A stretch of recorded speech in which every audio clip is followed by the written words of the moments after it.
Dum da dum da dum da dum da da da. Dum da dum da dum da dum da da da da.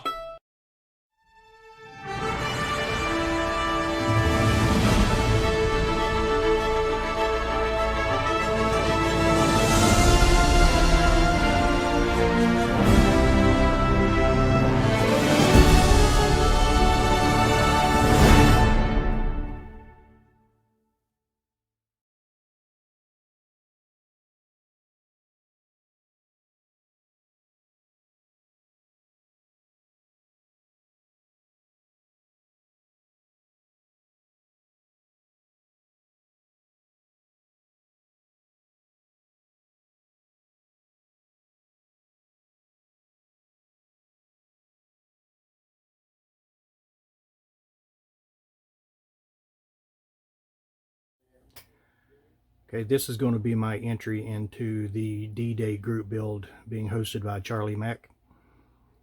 This is the B26B/C Marauder. I'm not going to do it with the D-Day stripes, although you've seen from the little snippet that I put in, gives you a little bit of the history of what the Marauder did on D-Day. The one that I want to do is called the Flak Bait, and it's a B-26 that it flew the most missions. It flew something like 207 missions.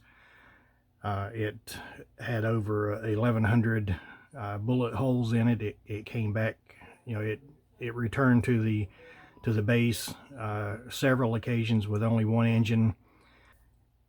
They would replace the parts that they needed to replace and then send it right back out to do another bombing run. So it's one of the most famous B-26s of World War II. Right now it is dismantled and in the Smithsonian Museum, and it's being restored, which kind of bothers me. I think they should just have put it back together like it was, all the bullet holes and the damage and everything that was done to it, because that's history. When you restore an aircraft, especially historical aircraft like the Flak Bait, you are not necessarily erasing history, but it's being covered up, and it's, to me that just doesn't sit well. I would much rather see the B-26 come back or be in the Smithsonian like it came back from overseas. But that's just me. Anyway, I'll show you real quick the parts. Here are the clear parts. I've decided that I am going to buy a masking set for these, this glass, because I just don't want to tackle I just don't want to tackle all this this canopy glass. So we'll be getting a mask set for that. And here is the fuselage halves. I have already have the paint and everything for it. I don't know why they molded it. I guess for younger crowd or whatever that didn't want to paint it, but I can't stand it when they mold it in like this green, because it's not that green. It's an olive drab. But anyway, here are some more parts of propellers and the engine cowling there. It's a part of the bomb racks. I'm sure these are part of the bomb bay setup. There's a landing gear, so that would be, this is all landing gear parts here.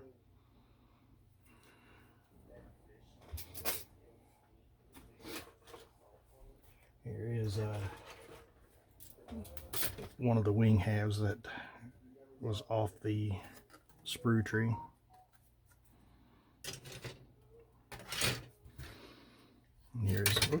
Here is another tree with the bombs, and you do get a few figures with it. the wheels and the engines.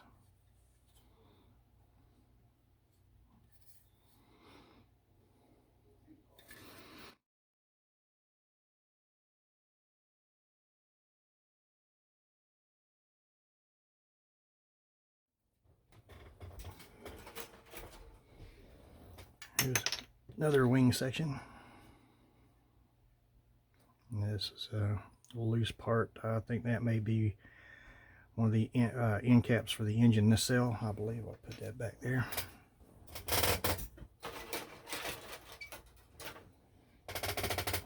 Here's halves of the engine nacelles, and this is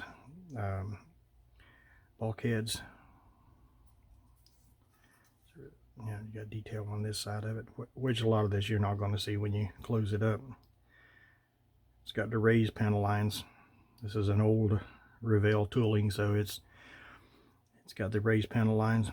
And I don't know if you guys remember back when I did the F-15, you know, you can take a mechanical pencil and a straight edge and do your lines in pencil after you get it painted, and it'll help bring out the panel lines.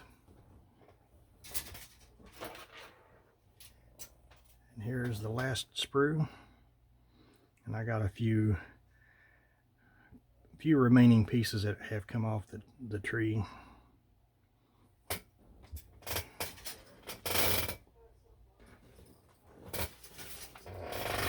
Okay, so here is the instructions, and it's your typical older Revell instructions, so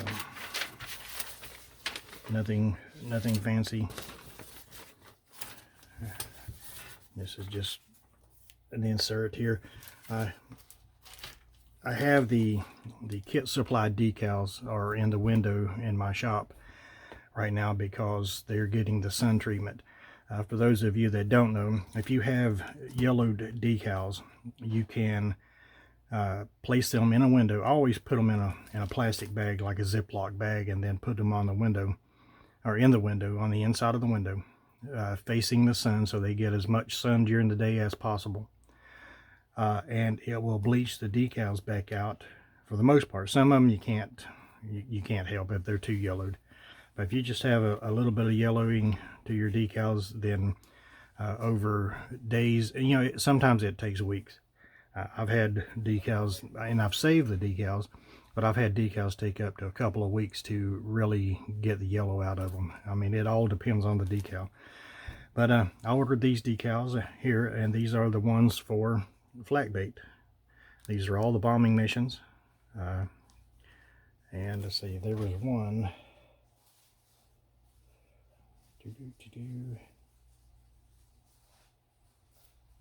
Anyway, I forgot what it was.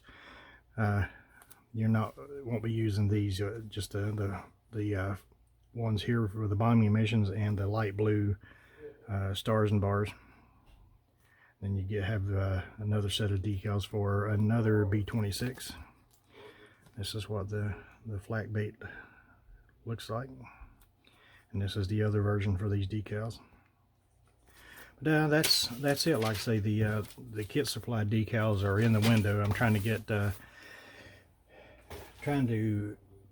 bleach out some of the yellowness or the yellowing for the props, because I want to use those decals, and they're not too bad. I can take them off and clean them and then put them on there, but I want to try to bleach them out. But anyway, this, like I say, this is going to be my entry into the D-Day group build. Starts March 1st, ends June 6th. So it runs for just a shade over 3 months. It's already started and everything. Being hosted by Charlie Mack. So if you want to join in, come on. If you like World War II like we do, you'll have a lot of fun with it. So thanks for watching, and I'll catch you next time.